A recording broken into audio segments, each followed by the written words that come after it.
faith. Mutual servants of one another in one truth. Do not stand in the way of this important meeting. Have confidence in faith, this great friend of intelligence. I think I don't have to tell most of you that there has almost always been, if not always, a deep connection between the spirituality, the spiritual vision, the spiritual tone of a particular age, a particular faith, at particular times, and the tacit or explicit view of the universe, the cosmology that is assumed by this particular spiritual vision.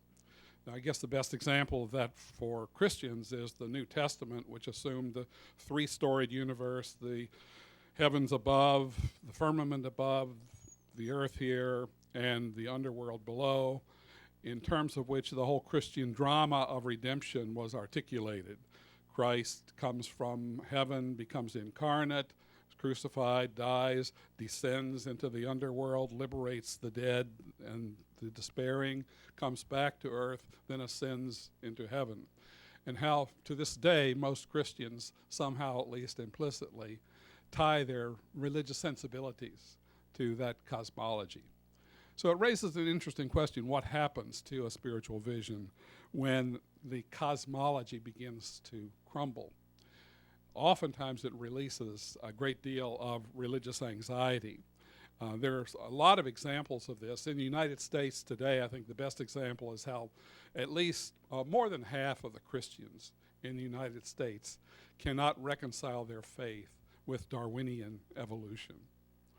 And perhaps it's understandable. For them, their whole belief in God is so attached to a particular view of the universe that when Darwin's picture of nature is taken seriously, it causes a great deal of torment. So for many people, not just Christians, but many scientific skeptics as well, the two are so irreconcilable that there is a big standoff between the Darwinian view and that of Christianity. Not just in the United States, it's perhaps true, at least in a lesser degree, in Korea and other places. Perhaps the best classic example of this anxiety is expressed in some lines of the British poet John Donne, who in the early 17th century wrote these lines: "And new philosophy calls all in doubt."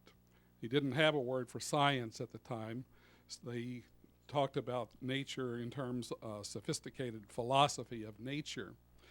And so this is what he's talking about. The philosophy of nature is changing to the Copernican way of looking at the heavens. The element of fire is quite put out. At this time, people still thought the universe was composed of four elements. Nature consisted of earth, air, fire, and water. Earth and water descend downwards, so they're the baser elements. Fire and air upwards. Those are the more excellent.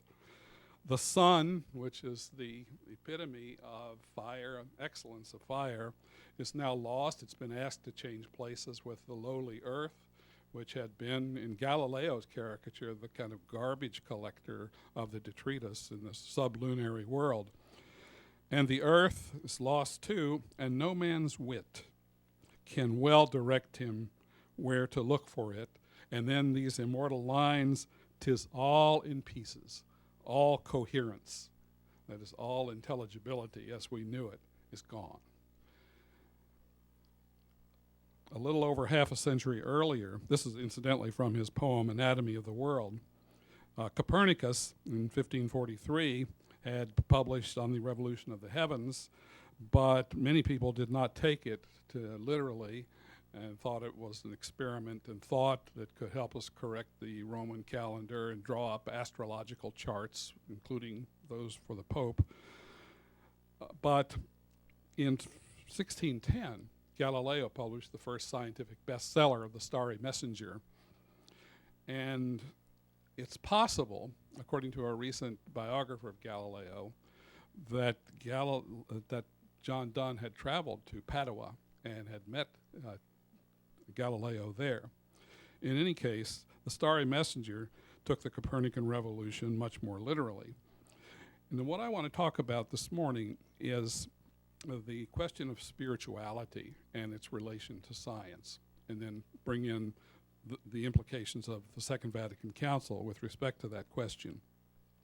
As I understand spirituality in a very broad sense, it's the search for something that can allow people to lift up their hearts in a world that's often cruel and death-dealing and full of suffering and tragedy. How can we find something that will allow us to follow that most important imperative of Catholicism, Sursum Corda, lift up your hearts? People need sacraments, they need symbols, they need windows onto the perfection toward which they aspire and can lift up their hearts. And for many, many centuries, the universe itself, the fixed heavens, had functioned as this window onto the divine. If you're suffering and sad, you can at least go outside on a clear night and look at the fixed heavens and see the crystalline stars and spheres and allow yourself to be transported into another world. Catholicism does not identify perfection traditionally with the heavens, but the heavens function, I think, as a sacrament of perfection for so many people. And this is certainly, it seems to me, how John Donne had experienced the world. And now it's all in pieces, all coherence gone. So it's a spiritual trauma, not just an intellectual one. And I think we need to keep this in mind. Meanwhile, back in Italy, however, Galileo was experiencing apparently no such anxiety. He was saying such things as, "I render infinite thanks to God for being so kind as to make me alone the first observer of marvels kept hidden in obscurity for all previous centuries." How's that for scientific chutzpah?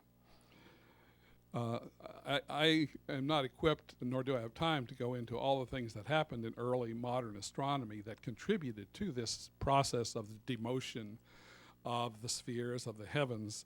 But just one of my favorite examples is how Tycho Brahe, before Galileo, because of his capacity to make very, very sharp measurements, was able to show by way of parallax that there were novelties now showing up in the realm of allegedly changeless perfection. There had been a comet, and there had been, or there comets rather, and a supernova explosion, which apparently he was able, by triangulation, to show lay outside the lunar orbit. Beneath the orbit of the moon, there is allowed to be imperfection. We experience it especially on Earth. But above the orbit of the moon, that has to be changeless and perfect. But now this kind of measurement and a lot of other things were happening in early modern astronomy that were showing that novelties and change were showing up in the sphere which was supposed to be changeless. The supernovae, the comets. And this was a violation of Aristotle's quintessential domain. Aristotle had taught that beneath the orbit of the moon, nature is composed of earth, air, fire, and water, but there has to be something more excellent beyond the orbit of the moon, and that's a fifth essence, in Latin, quinta, essentia, quintessential, and now that quintessential element is being trivialized and made matter-of-fact and ordinary. In other words, 'tis all in pieces for people like John Donne. So it raises the question for spirituality after Copernicus, and it's a question, I think, for spirituality today as well. What is there in nature that can function in the same sort of powerful way that the changeless heavens functioned in the pre-Copernican world? Or is it not the case that for most people, the universe has become completely matter-of-fact? The principle of mediocrity has covered the totality of the natural world. So is there anything in this natural world that can function in any way as to provide a new sacrament, let's say, or a powerful symbol of the kind of perfection that philosophers and religious figures since Plato have said we humans all are longing for? We all long for this perfection, but where do we find any gateways or any openings, any windows onto it in our world today? Kepler, in 1605, published his calculations that the planets move in ugly elliptical rather than the perfectly circular orbits that were supposed to be prevalent in the heavens.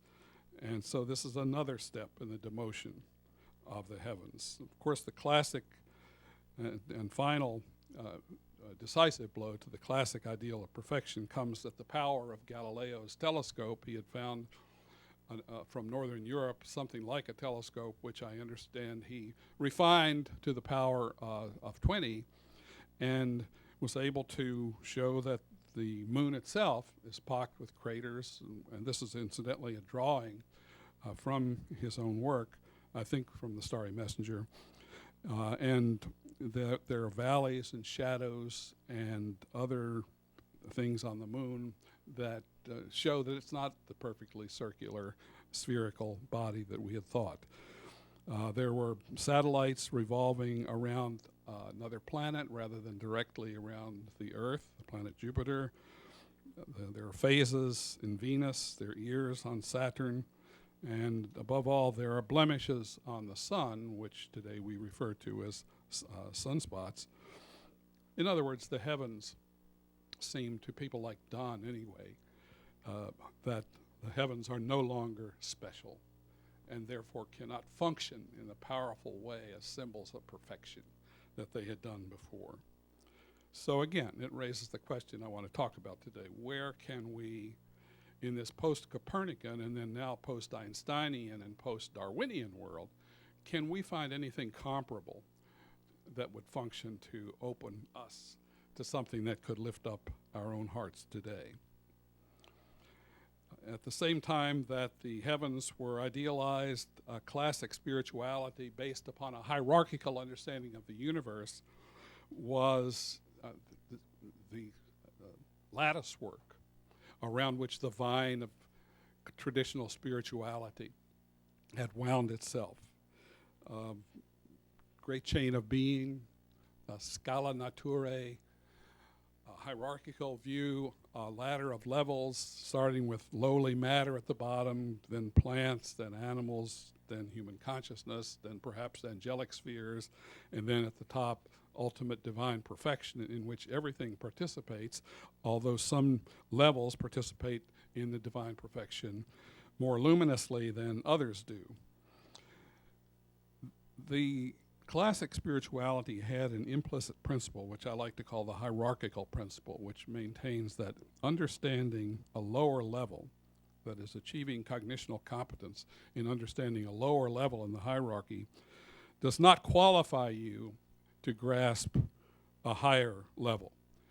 Almost all the great traditions until modern times assume that for you to achieve adequatio or adequacy, to be competent to know the higher levels, you yourself had to go through a process of personal transformation, without which you could not come into contact with the richer and deeper and more excellent levels of reality. And the reason for that is a metaphysical principle, that the more important and the more real something is, the more elusive, the more unavailable it is to the kind of consciousness that is operative, that achieves adequatio or adequacy at the lower levels.